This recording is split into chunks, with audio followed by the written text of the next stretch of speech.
This is the Conservative Czar, December 12th, 2012. I'm going to cover a few issues today. I want to start off with all this week. I'm going to start off with the same issue, which I think is tremendously important to traditional conservatives. And that is, today is the feast day of Our Lady of Guadalupe, a Mexican holiday commemorating an apparition of the Blessed Virgin. It is one of the major feast days of the Hispanic community, and it highlights their traditional Christian values. And we must continue to keep this in our minds. And by the way, there are tons of Hispanic Americans, Cuban Americans, and Mexican Americans who are conservatives. Third-generation Mexican Americans are just like third-generation Irish, third-generation German. They come from the same background, the same traditional Christian values. And we've lost sight of that over time. They need to be our partners in this war between good and evil. So every day this week, this is going to be the lead story. I think it's the most important story of the week. I want to spend just a minute on the Fiscal Cliff. Not much is happening. The positioning is there. I think this giant kabuki dance that's occurring. But I know exactly what's going to happen unless Barack Obama on his own is going to say, yeah, I want to go into the Fiscal Cliff. He could decide that on his own. It's very hard to predict what one man will do. But the odds, 80, 85%, that we're going to have a compromise heavily weighted to what Barack Obama wants because we have such ineffective leadership. But keep an eye on the one little thing, and that is spending cuts. You know, we went through this same dance with the debt ceiling limit 2 years ago. I said before, Bob Woodward wrote a whole book about this battle between Boehner and Obama and how it ended up with $2.2 trillion worth of cuts over 10 or 15 years, and these draconian laws, sequestration, and we had all of this because we were going to make sure that we have this saving. $1.2 trillion in definite cuts. They're across-the-board cuts, and they're draconian cuts, but that's how tough we are. But understand that $1 trillion, Boehner doesn't bring it up, Obama doesn't bring it up, it's gone. It's all that fight. That Bob Woodward book was a sham. He didn't know it was a sham. We should know it's a sham. It was a sham. Boehner is a sham. Cantor is a sham. Ryan is a sham. They're all faking us. So keep an eye on this little tiny ball called spending cuts. All that's going on right now, the only thing that's going on is how Boehner can get to a solution that tricks conservatives into thinking there's actual cuts. That's all there is. How are they going to trick conservatives? And it's hard to believe that conservatives can be tricked over and over and over and over and over and over again. My prediction, you conservatives will be tricked again. And just keep an eye on it. There's going to be no spending cuts. None. They're going to fake you. They're going to trick you. There's going to be outlying spending cuts, which are meaningless. Meaningless. And that's what's going to happen with the Fiscal Cliff. I want to bring up the third issue here is an important issue it's in the news today because 16 Democrat senators have a petition to Harry Reid to bring up some fixes with Obamacare.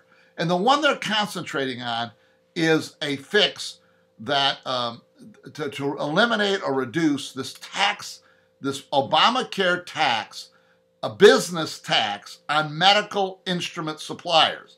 It's a brand new tax. It's a tax on medical instrument suppliers and manufacturers to raise money to pay for Obamacare. Now, understand, every single one of these senators that were around, there are a couple new ones that weren't elected at the time, voted for Obamacare. They voted for this provision. Now, you can have an excuse, well, it was so tough and complicated, I didn't read it, but they voted for it. Don't let them off the hook. And this is going to be an ongoing debate within the traditional conservative movement. Do we fix the Democrats' problem? Do we fix Obamacare? And I maintain that we don't. You don't fix it. They voted for it. It's theirs. Do not fix it. This was one of my problems with Romney. Romney was going to fix Obamacare. Now we're in a position. 16 Democratic senators are coming to the country, to Republicans, and say, oh, we made a mistake. Let's just fix this. Don't fall for this trap. Once we fall for the trap, we own the trap. Now it's no longer Obamacare. It's Boehner, McConnell, Cantor, Ryan, Obamacare. Don't fix the problem. Stay away from it. Fight Obamacare anew with real leadership. We still have a chance. Obamacare can still be defeated in 2014 elections. It can still be defeated. Do not fix it. The fourth story that I want to talk about today is a small story. It's an article by Jonah Goldberg. He's a writer, was an online editor, I think, for National Review. And the headline article is, GOP Not a Christian Club. Now this is, and by the way, Jonah Goldberg is one of those who constantly nips at conservatives. He's a so-called conservative, and he does have some decent ideas occasionally, but he's not to be trusted. And he's not to be trusted on this.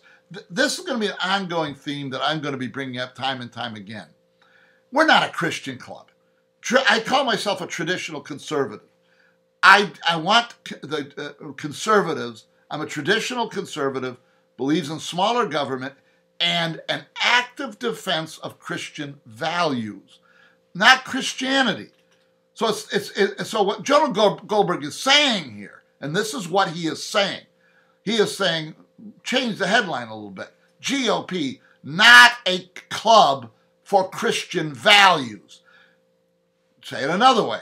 GOP, not a club for social issues. This is the moderate establishment Republicans coming down on the only group that has fervor still left in the conservative movement. That is the social conservatives. This has to be about a moral and religious reawakening around Christian values. And forget the GOP. See, that's a little part of the Jonah Goldberg piece, the headline. GOP, not a Christian club. Another headline, GOP, a relic of the past. That's a better headline. Goldberg, I believe, is Jewish, and he's uncomfortable at going to GOP meetings where there's Christian prayers, where they talk about Jesus Christ. We can kowtow to them. We can say, oh, to make you feel better, we will ignore Christian values. But we will lose. We will lose if we do that. And that's a fact. In the last election, Romney won by 15 points among Protestants. They were the leaders of the Romney support. They're the one group that supported Romney solidly. We cannot listen to Jonah Goldberg and this nitpicking, carping at Christian values. The fifth thing I want to discuss quickly is this: what's happening in Michigan and the increased violence that's occurring. It's marginal violence. I don't want to make too much of this, but it is a tactic of the left more than any other group to use violence, actually use violence, and use threats of violence. We've seen this in the attitude of, if you don't elect Obama, there's going to be rioting in the streets. We see this in union thuggery. The left is always violent. You give them power, they'll take that power violently and use it within the government to persecute their enemies. That's the left. Beware of this increasing violence of union power. I don't want to get too far overboard on it, but it's there. Now I want to switch gears. The sixth and seventh point I want to talk about today is, again, every single day I've talked about Egypt. Egypt is unbelievably important to the state of peace in the world. It's going down a path to Muslim Brotherhood dictatorship. There is an election on the 15th. That's just, I think it's Saturday, I think. On the 15th of December, there's an election on a referendum for a constitution. This constitution was written by the Muslim Brotherhood. It gives the Muslim Brotherhood power. It isn't totally a dictatorship if the Constitution passes. They still got to compromise with the military. But if it passes, it's going to lead more and more to that Muslim Brotherhood dictatorship. If it fails, the Muslim Brotherhood will be delayed by 3 or 4 months in taking over Egypt. But if it passes, we could be on a quicker path to that dictatorship. And that dictatorship is as I said before, is going to cause tremendous problems in the world. The opposition parties have voiced varying opinions. A week ago, they were all boycotting the process. They were boycotting the election. They were just throwing their hands up, saying, well, it's not important. We're going to boycott it. They changed their tune yesterday and said, well, we don't, but it was a mixed message. Here we got an election on Saturday, and the message is, well, maybe we should boycott. Let's talk about it. And so I have to believe the fix is in on this referendum, that the Muslim Brotherhood is going to push this through. There's going to be a new constitution. Talk a little bit in the section on Syria, that every day the rebels are getting closer and closer to taking over Syria. Assad is going to lose. It could happen any day. All of a sudden, we pick up the paper in the morning, Assad has fled, Damascus has fallen, the rebels have taken power. All this means is that we're closer to a day when Syria joins Egypt in being controlled by an Islamist dictatorship. That's all it means. And this time frame is critical, because as the Muslim Brotherhood gains an ascendancy and consolidates its power, as the new government in Syria is going to consolidate its power, the time is coming, it's right there in front of us, when they will have the power to deal directly with Israel. That's going to be the catalyst for an all-out Middle East war and a possible world war. This is the Conservative Czar, December 12th, 2012. See you next time.